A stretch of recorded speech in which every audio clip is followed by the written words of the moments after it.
Medina की शांत गलियों में हारिस नाम का एक नौजवान रहता था। वो अल्लाह के रास्ते से बहुत दूर चला गया था। रातें वो गुनाहों में और दिन दुनियावी ख्वाहिशों में बिताता था। उसके दिल में बेचैनी थी, मगर वो समझ नहीं पाता था क्यों। एक रात हारिस मस्जिद के पास से गुजरा तो उसने किसी की आवाज सुनी जो कुरान पढ़ रहा था। वो अल्फाज उसके दिल को ऐसे छू गए जैसे अंधेरे में रोशनी उतर आई हो। आयत थी, बेशक अल्लाह उन लोगों से मोहब्बत करता है जो तौबा करते हैं और पाक रहते हैं। हारिस की आंखों से आंसू बह निकले। उसे अपने सारे गुनाह याद आने लगे। उसके दिल पर बोझ बढ़ गया। कांपते हुए वो मस्जिद में दाखिल हुआ और सजदे में गिरकर बोला, या अल्लाह, मुझे माफ कर दे, मैंने अपने आप पर जुल्म किया है। एक बुजुर्ग आदमी ने उसके कंधे पर हाथ रखा और नरमी से कहा, बेटा, अल्लाह की रहमत तेरे गुनाहों से कहीं ज्यादा बड़ी है। अगर तू सच्चे दिल से तौबा करेगा तो सुकून पा लेगा। यही बात हारिस की जिंदगी बदल देने वाली बनी। उस दिन के बाद से हारिस ने अपनी पुरानी जिंदगी छोड़ दी। उसने नमाज पढ़ना शुरू किया, रोजे रखे और गरीबों की मदद करने लगा। जिन हाथों से गुनाह हुए थे, अब वो हाथ सदका देने लगे। जो जुबान झूठ बोलती थी, अब वो अल्लाह का जिक्र करती थी। दिन महीनों में बदल गए और हारिस के दिल को वो सुकून मिला जो उसे कभी नहीं मिला था। कुरान उसका साथी बन गया,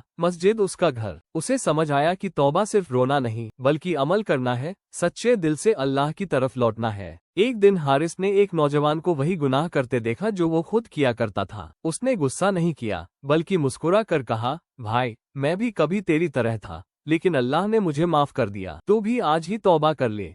लड़का उसकी बात सुनकर हैरान रह गया। हारिस ने उसे अपनी कहानी सुनाई, कैसे उसने अंधेरे से रोशनी की तरफ सफर किया। उसकी बातें सुनकर उस लड़के का दिल पिघल गया और उसी रात उसने भी तौबा की और अल्लाह की तरफ लौट आया। सालों बाद हारिस को लोग रहमत का दाई कहने लगे। उसने बहुत से लोगों को अल्लाह के करीब किया, लेकिन वो कभी नहीं भूला वो रात जब मस्जिद से आती कुरान की तिलावत ने उसकी जिंदगी की राह बदल दी थी। आखिरी वक्त में हारिस मुस्कुराते हुए अपनी तस्बीह पकड़े हुए बोला, ला इलाहा इल्लल्लाह। उसका चेहरा नूर से भर गया। उसकी कहानी लोगों के लिए सबक बन गई कि चाहे इंसान कितना भी भटक जाए, अल्लाह की रहमत का दरवाजा कभी बंद नहीं होता।